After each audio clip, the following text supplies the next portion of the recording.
Welcome to Read This Book. I am Lisa von Drasek, the curator of the Children's Literature Research Collections of the University of Minnesota, and today I have with me Megan Kocher, and I am the curator of the Doris Kirshner Cookbook Collection in McGraw Library on the St. Paul campus. And we were just talking that today we are going to be talking about cookbooks that have gotten us through the pandemic. What did you bring for us today? I brought Sarah Kiefer's 100 Cookies. This has been my savior during the pandemic. This coworker told me about it. It's a local author. If you're familiar with Bordertown Coffee in Dinkytown, she used to be the baker there.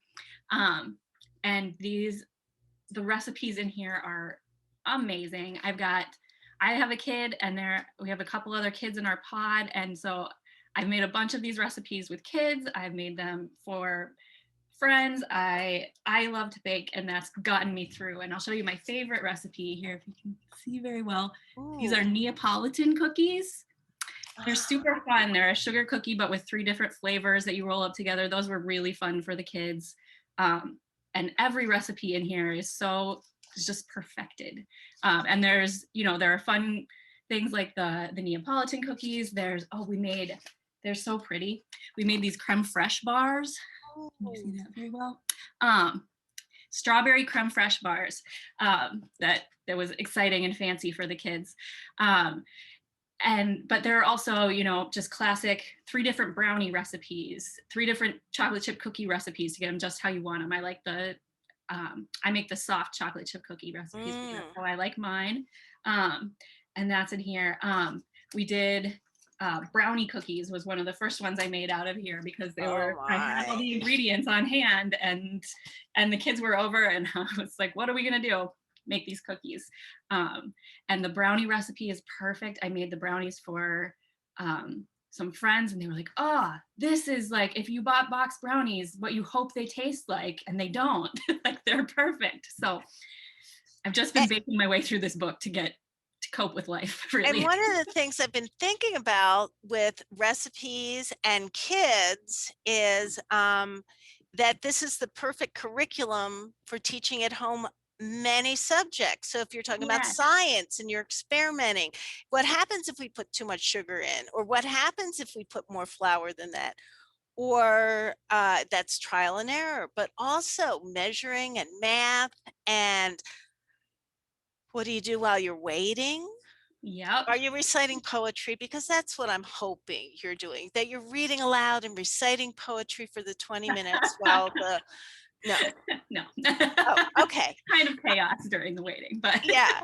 So I'm so glad you brought that book. As you are familiar, I love reading cookbooks, and I rarely cook anything out of them.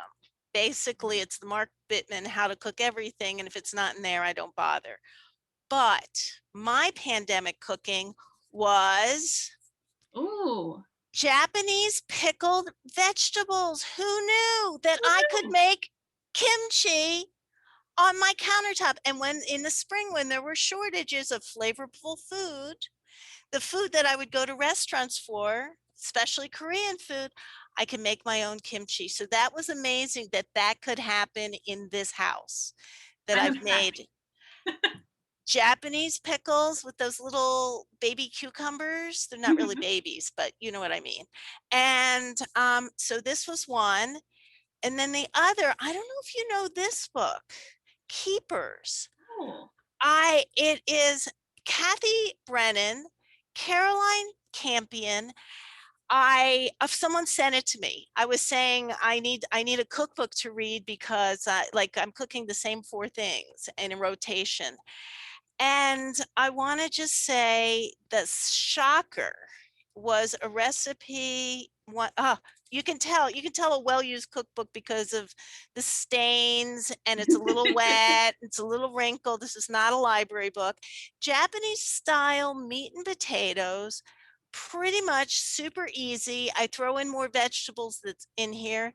Takes 40 minutes. And it lasts a couple days in the fridge, so that's a good thing too. I mean, the next book somebody needs to write is, how long does stuff stay in the fridge so you don't poison your family? I feel like I test the limits of that all the time. Mm. So, show me the cover of your book again. 100 cookies. Cookies. 'Cause I'm 100 tired of cookies. cooking dinner. Let's just eat cookies. It's my motto. The baking book for every kitchen. There might be cookies. I might bake a cookie. And so I'm Lisa Von Drasek, and this is, Megan Kocher. and we come to you from the University of Minnesota Libraries. And thank you for being here for Read This Book.